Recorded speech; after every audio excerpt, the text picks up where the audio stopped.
గడిచిన 10 సంవత్సరాల నుంచి నేను చూస్తా ఉన్నా. ఈరోజు మీరంతా చూస్తున్నారు.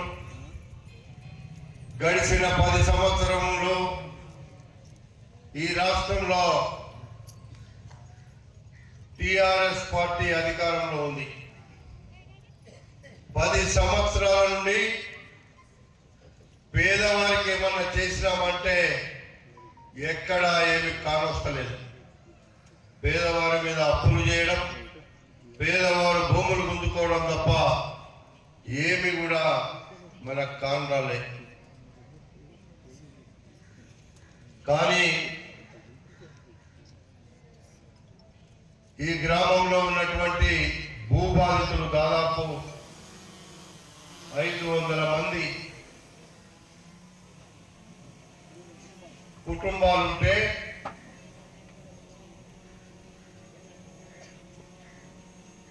771 ఇండ్లున్నాయి ఈ గ్రామంలో. కానీ అందులో 500 కుటుంబాలు. డాక్టర్ వైఎస్ రాజశేఖర రెడ్డి గారు ముఖ్యమంత్రి ఉన్నప్పుడు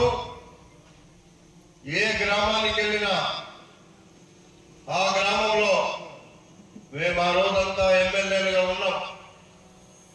నేను ఆ రోజు 10 లక్షల మంది ఉన్నటువంటి నియోజకవర్గానికి ఎమ్మెల్యేగా ఉన్నా. ఏ గ్రామానికి వెళ్ళినా ఎంత